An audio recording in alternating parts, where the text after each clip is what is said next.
그렇게 천신만고 끝에 가나안 땅에 들어갔다면 여러분 같으면 뭘 기대하겠습니까? 아브라함이 거기서 전혀 생각지도 못한 일을 만납니다. 그것은 그 땅에 기근이 심하게 닫힌 겁니다. 안 되는 거예요. 너무 기근이 심하니까 뭐 아무 가축을 기를 수도, 어떤 삶의 이 생존 수단을 어떻게 강구할 수가 없는 겁니다. 아마도 아브라함은 거기서 버티려고 굉장히 노력했을 것입니다. 어떻게 들어온 땅인데, 내가 정한 땅이 아니고 나를 만나신 그 절대자 신 여호와 하나님께서 명령을 내리셔가지고 그 명령을 따라 들어온 이 땅이 어찌 이렇게 된단 말이냐. 참으로 생각이 복잡했을 것입니다. 버틸 만큼 버티고 그리고 기다릴 만큼 기다리던 이 아브라함이 마침내 안 되겠다, 우리 이곳을 떠나자, 또다시 삶의 거처를 옮기기로 결심한 것이 그 땅이 애굽입니다. 애굽으로 내려갔습니다. 애굽으로 갔습니다. 근데 여러분 생각해 보세요. 아브라함이 지금 식구들을 데리고 갑니다. 지금 먹을 거, 의식주, 이걸 해결하려고 하는 거예요. 그러면 그 땅에 들어갈 때 어떤 점이 가장 걱정이 되고 근심이 됐겠습니까? 내일 먹을 음식, 우리 가족들 어떻게 하지? 이런 거였을 겁니다. 그런데 아브라함은 다소 엉뚱한 부분을 고민하기를 시작했습니다. 여행하면서 봐도 자기 아내가 너무 이쁜 거예요. 그래서 이렇게 이쁜 아내 데리고 같이 이 애굽으로 갔는데, 이 아내를 취하기 위해서 남편 걸리적거린다 생각하고 처단해 버리면 어떻게 하는가, 이것에 대한 두려움이 일어나기를 시작했습니다. 저는 아무래도 이 부분을 읽고 묵상하면서 참 아브라함은 엉뚱하다, 그런 생각을 지울 수가 없었습니다. 그래서 계략을 하나 짜냈습니다. 무슨 계략을 짜냈습니까? 자, 나는 이제 오빠고 너는 동생이다. 자기 아내 보고 그렇게 한 겁니다. 실제로 이 아브라함과 아내 사라와 함께 인척간입니다. 가까운 인척이어서 오빠가 남편이 된 사이고 여동생이 아내가 된 그런 사이입니다. 그러니까 반쯤은 사실입니다. 그렇지만은 그것만은 아니죠. 부부죠. 그래서 반쯤 사실을 가지고 자기 생명을 보존하려고 전략을 짠 겁니다. 이렇게 해서 애굽에 들어갔는데 웬걸 이렇게 계략을 짠 것 자체가 악수였습니다. 왜냐하면 바로가 주변 사람들 또 밑에 사람들 통해서 다 고쳐고쳐 추천이 들어왔는데, 그 강력한 추천이 뭡니까? 이쁜 나그네가 있는데 남편도 없습니다, 이렇게 하지 않았겠어요? 남편이 있다면 어떻게 좀 고민도 하고 이렇게 할 텐데, 고민할 것도 없이 당연하게 취하면서 이제 이 사례에게는, 아브라함에게는 돈을 듬뿍 줍니다. 자, 바로가 할 때는 형제간이에요. 그렇지만 이 재산을 받았던 아브라함의 마음이 어땠을까요? 자기의 의도와는 뭔가 지금 잘못 돌아가고 있어요. 목숨 건지자고 남매로 지낸 거지만 이렇게 되는 거를 막고 자기 목숨도 건지자는 거지, 아내를 넘겨주고 이렇게 해주고 그것을 기회로 삼아서 돈을 벌자는 건 아니었습니다. 그런데 하나님께서 그때 이 사례를 아내로 삼으려고 하는 바로의 그 손과 발걸음을 막으셨습니다. 왕궁에 강력한 이런 재앙을 내리셨어요. 쉬운 성경 번역을 이 개역 개정하고 이렇게 살펴보니까 병을 내렸다 그래서. 근데 이 재앙과 이런 어려움을 만나면서 바로가 깨달았어요. 어떻게 깨달았어요? 이 여자가 남편이 있는 여자다. 근데 그 남편이 바로 우리 남매 사이입니다 라고 주장했던, 그 이야기했던 그 남자, 그놈이 남편이다. 그걸 깨달은 거예요. 그래서 이 아브라함을 불러놓고, 야, 네 아내 데려가라. 어떻게 너희가 나한테 이렇게 거짓말할 수가 있느냐. 이것 때문에 우리 그냥 하마터면은 그냥 큰일 날 뻔했다. 제발 애굽에서 나가다오. 이렇게 해서 쫓겨났어요. 그런데 말이에요, 바로가 정신이 없어 그랬는지 아니면은 마음이 너그러워서 그랬는지, 어쨌든 그 여자 사례를 자기 아내로 데려오기 위해서 듬뿍 아브라함에게 줬던 재산을 회수시키질 않아. 그래서 이 아브라함이 애굽을 떠나서 나올 때 참 창피는스럽고 수치는스럽고 고통은 겪었지만 아내 까딱없이 나오고 거기다가 재물까지 플러스 알파 받아가지고 나오게 됩니다. 이것이 오늘의 말씀의 내용입니다. 오늘 이 말씀을 통해서 저는 여러분과 함께 세 가지 아주 귀한 교훈, 신앙생활 하는 사람이라면 모름지기 모두 기억해야 할, 아주 마음에 새겨야 될 교훈 세 가지를 나누고자 합니다. 첫째는 따라합시다. 신앙 인생도. 제가 조그맣게 해드려도 여러분 한번 강하게 해봅시다. 신앙 인생도 내려갈 때가 있다. 우리가 잘못 오해하는 사람들이 있습니다. 신앙생활하면 모든 게 다 만사형통하고 모든 게 다 잘 된다고 생각합니다. 실제로 만사형통합니다.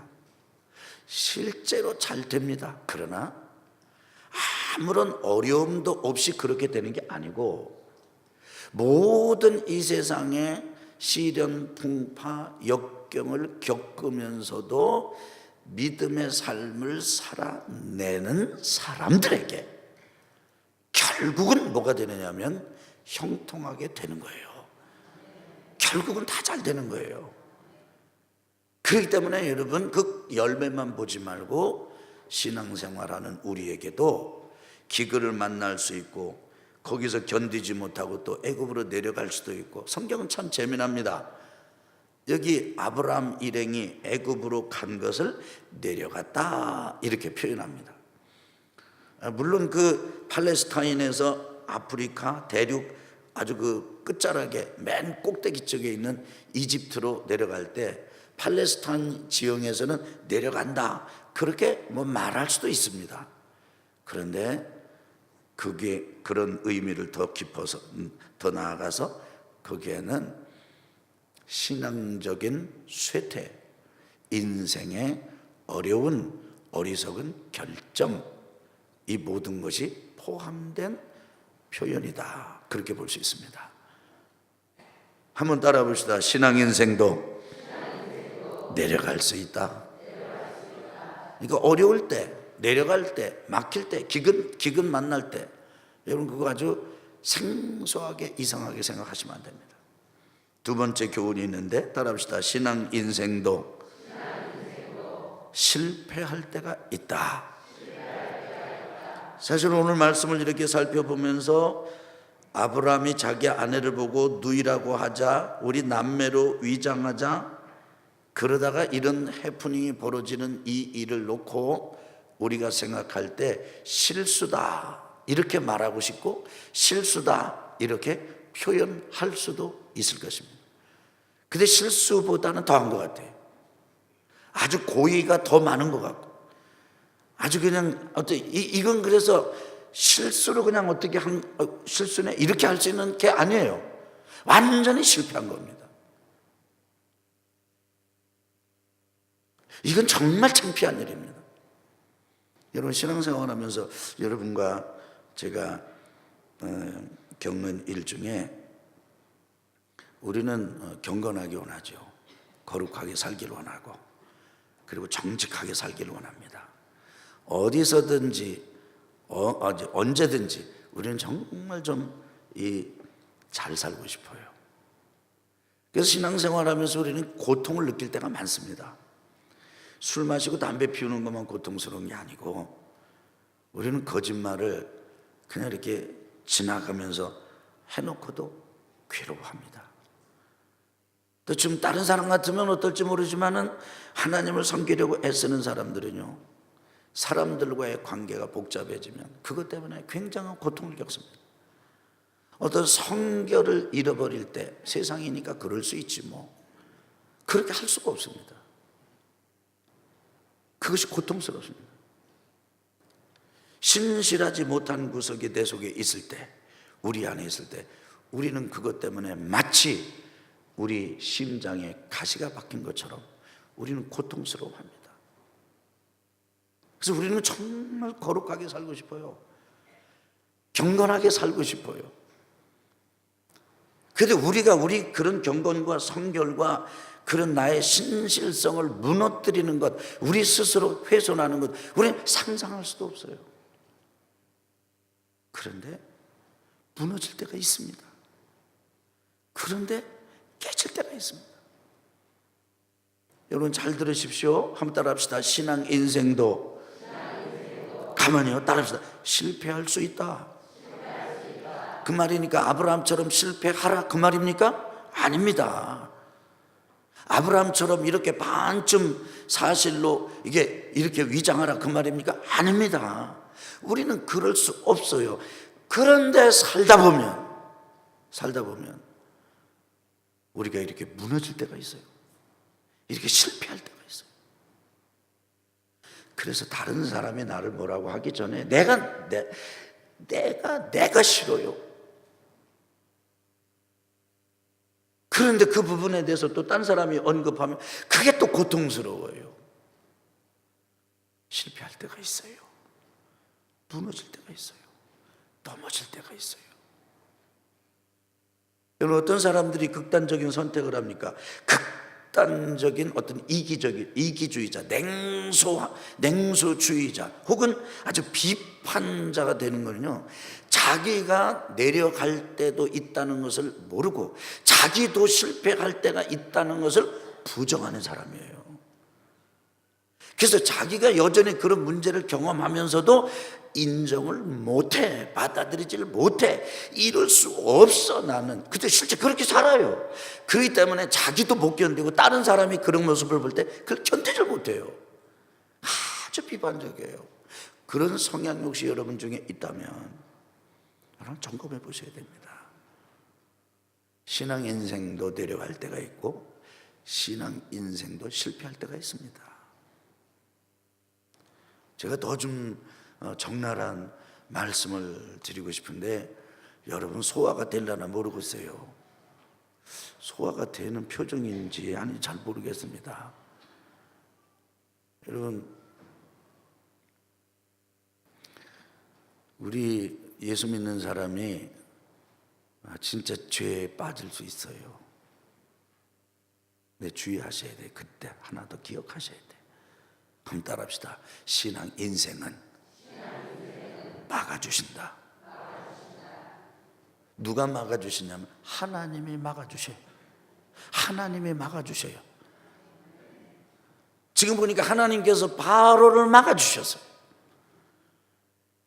그리고는 그것이 오히려 이 아브라함 가족에게, 아브라함에게 정말 철저하게 무너지고 철저하게 수치를 당하고 철저하게 창피를 당하고 아주 대망신을 당하고 공개 망신을 당하긴 했으나 그걸 통해서 다시 애굽으로 내려갔던 길을 되돌이켜서 가나안으로 돌아가는 계기가 되었습니다.